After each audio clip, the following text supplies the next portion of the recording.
में चर्चा की गई है। निवेश को आकर्षित करने के लिए माननीय मुख्यमंत्री जी अपने प्रतिनिधिमंडल के साथ 27 से 1 फरवरी तक जापान की यात्रा करेंगे और 24-25 फरवरी को जो यहाँ पर ग्लोबल इन्वेस्टर मीट होने वाली है उसमें इंग्लैंड और जर्मनी के साथ जापान भी हमारा पार्टनर रहेगा। तो एक अच्छा investor meet, global investor meet Madhya Pradesh में होने की संभावना है, जिसमें इन्वेस्टमेंट काफ़ी आएगा और लोगों को रोजगार भी मिलेंगे। ग्वालियर में हर साल जो व्यवसायिक मेला लगता है उसी प्रकार उज्जैन में भी विक्रमोत्सव होता है। वहाँ पर ऑटोमोबाइल्स को कर में 50% की छूट दी गई है। वह भी मेले के आकर्षण का केंद्र होगा। गरीब कल्याण मिशन, आपको याद होगा कि हमारे मुख्यमंत्री जी ने गणतंत्र दिवस पर इसकी घोषणा की थी और माननीय प्रधानमंत्री जी का भी ये 4 हमारे सूत्र हैं कि हमें युवा कल्याण, महिला कल्याण, किसान कल्याण और गरीब कल्याण, ये 4 जो मिशन हैं, इन 4 मिशन में से गरीब कल्याण हमारा एक बहुत ही महत्वपूर्ण मिशन है। आज उसके ऊपर कैबिनेट में काफ़ी डिटेल से चर्चा हुई है और उसमें सभी बिंदुओं को छुआ गया, इसके बारे में भी आपको जानकारी दूंगा। अभी जो ग्लोबल इन्वेस्टर मीट हो रही है उसके लिए इन्वेस्टर को उचित अवसर मिले और बहुत इजी तरीके से वो आकर यहाँ पर इन्वेस्ट कर सके, इसलिए सारे विभागों को निर्देश दिए माननीय मुख्यमंत्री जी ने कि अपनी नीतियों में परिवर्तन करने की आवश्यकता हो तो परिवर्तन करें। साधारणतः होता है कि लोग एमयू कर लेते हैं, उसके बाद उनके चप्पल जूते गिफ्ट रहते हैं। एक बार आ जाए, आने के बाद उनके जितने भी काम हैं वो जल्दी हो जाए, इसलिए सभी विभागों को निर्देश दिए कि अपनी नीति में परिवर्तित करना हो तो ग्लोबल इन्वेस्टर मीट से पहले अपनी नीतियों में परिवर्तित करें। जैसे मैंने गरीब कल्याण मिशन के क्रियान्वयन के बारे में आपको बताया,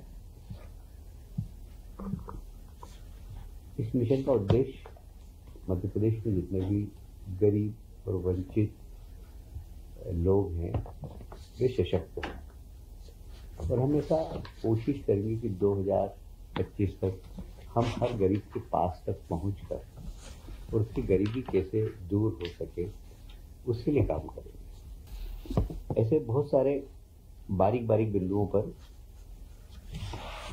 गरीब उन्मूलन के लिए क्या क्या कर सकती है सरकार, उसके बारे में। अब जैसे बहुआयामी गरीबी इंडेक्स से सुधार, आप जानते हैं कि बहुआयामी जो गरीबी इंडेक्स है उसमें बहुत सारे सेगमेंट्स हैं। महिलाओं और बच्चों की पोषण सुनिश्चित करना, शिशु मृत्यु दर कम करना, गर्भवती महिलाओं का स्वास्थ्य सुनिश्चित करना, माध्यमिक शिक्षा सुनिश्चित करना, माध्यमिक कक्षा तक के बच्चों की स्कूल में उपस्थिति सुनिश्चित करना, भोजन उनको मिल सके, उसकी व्यवस्था ठीक तरीके से हो, स्वच्छता एक मिशन की तरह हर गांव तक पहुंचे, पेयजल उपलब्धता।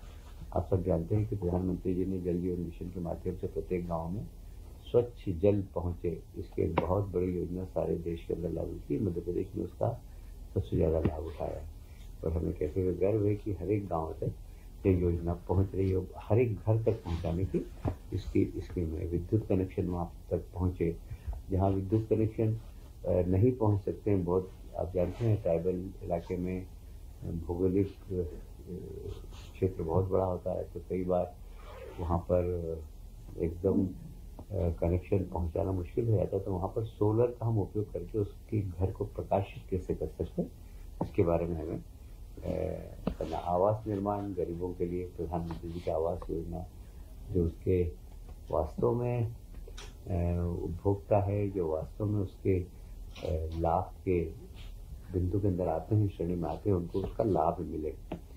परिवारों के पास इनकम के संसाधन उपलब्ध हो और प्रत्येक गरीब का बैंक का खाता जिससे कि वो व्यक्ति उसमें काम कर सके, उसकी सब्सिडी उस पास तक पहुँच सकते। तो गरीब का बैंक का खाता भी बहुत ज़्यादा ज़रूरी है। गरीब कल्याण मिशन 2028 अंतर्गत स्थानीय समुदाय के सशक्तिकरण के माध्यम से वर्तमान शासकीय योजनाओं का बेहतर क्रियान्वयन सुनिश्चित करने के लिए राज्य की जनता को आत्मनिर्भर और समृद्धि के पथ पर अग्रसर करने में सहायक होगी। रणनीति है उसमें बहुआयामी गरीब इंडेक्स के बारे में मैंने आपको बता दिया। आजीविका संवर्धन, ये दूसरा है। संगठनात्मक ढांचे का सुदृढ़ीकरण, ये तीसरा। एक त्रिस्तरीय आयाम है। तीनों स्तर पर माननीय मुख्यमंत्री जी का निर्देश है कि हर स्तर पर इन 3 स्तर पर काम करके तीनों ही जगह मजबूती के साथ गरीबी उन्मूलन के लिए काम करे, यह एक संकल्प है। आप सभी जानते हैं डायल 100 सेवा के द्वितीय चरण का एक बार फिर से हमने नया सिस्टम, इंटीग्रेटेड सिस्टम बनाया जिसकी लागत 1565 करोड़ की। इसकी DPR बन गई है।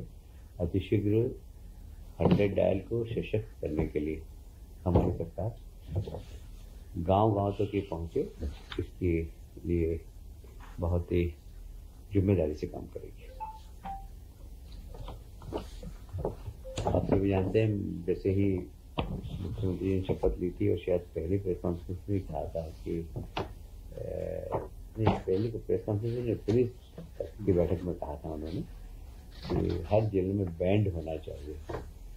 तो अब हर जिले में बैंड होंगे, उसके लिए 932 नवीन पदों का सृजन किया गया है। और मैंने देखा है कि ये प्रयोग बहुत आकर्षक है। मतलब जहाँ जहाँ पुलिस बैंड निकलते हैं वहाँ लोग बहुत बेताबी से उनको सुनते हैं और एक अच्छा प्रयोग माननीय मुख्यमंत्री जी का है ये। मुझे लगता है कि सफल प्रयोग की श्रेणी में कहा जा सकता है। ये मुख्यमंत्री मछुआ समृद्धि योजना, जिसके बारे में मैंने बता ही दिया आपको, 2 वर्षों में निरंतर जो पिछले हमारी जो पॉलिसी उसको आगे 2 वर्ष और जारी रखी जाए और उसमें कैसे सुधार किया जा सके। आज साथ ही मुख्यमंत्री ने ये भी निर्देश दिए हैं कि ऐसे तालाब जो कभी खाली हो जाते हैं, क्या हम पास के किसी जल स्रोत से भर सकते हैं क्या। जल संसाधन विभाग को निर्देश दिए हैं कि इस पर भी आप स्टडी करिए तो तालाब सूखे नहीं, जिससे कि मत्स्य उद्योग समाप्त नहीं, वो चलता रहे। ये बहुत महत्वपूर्ण निर्देश माननीय मुख्यमंत्री जी ने दिए हैं। देखिए, हमने जब सरकार की बात जो संभाली थी तो हमने कहा था कि किसानों की आय दुगनी होना चाहिए, आय बढ़ सके। इसके लिए विभाग काम कर रहा है। इनको अनुदान सरकार की ओर से इनको क्रेडिट कार्ड दिए हैं और कैसे हमारे यहाँ का भी मछुआ समृद्ध हो सके, इसके लिए सरकार बहुत संवेदनशील है और इसके क्रियान्वयन के लिए भी 100 करोड़ रुपए की आज स्वीकृति प्रदान की है। अभी एक PM सूर्य घर मुफ्त बिजली योजना जो प्रधानमंत्री जी के हैं, ये घर घर में लोग फ्री में बिजली प्राप्त कर सकें तो उनको लोन मिल जाए और वो बिजली का जो उनके ऊपर भार है वो कम हो जाए। ये प्रधानमंत्री जी की बड़ी महती योजना है। इसी योजना को हम शासकीय भवनों में भी लागू कर रहे हैं। मध्य प्रदेश के जितने भी शासकीय भवन है वहाँ पर सोलर बिजली का उपयोग हो। इसको हम PPP मॉडल पे भी करने का प्रयास करें, क्योंकि पिछला अनुभव ये रहा है कि सरकारी तंत्र में यह मेंटेन नहीं हो पाते, तो इसलिए बड़ी जल्दी ये सब खराब हो जाता है। तो हम ओपन टेंडर निकालेंगे, जैसे वल्लभ भवन में अगर करना, उदाहरण बता रहा हूँ मैं आपको, वल्लभ भवन में करना तो वल्लभ भवन का हम टेंडर निकालेंगे।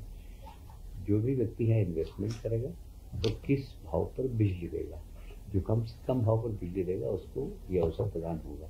तो सारे प्रदेश में जितने भी शासकीय भवन हैं वहाँ पर पीएम सूर्यघर मुफ्त बिजली योजना का हम शुभारंभ कर रहे हैं और सारे ही सरकारी भवन का लाभ लें, ये सरकार की इच्छा है।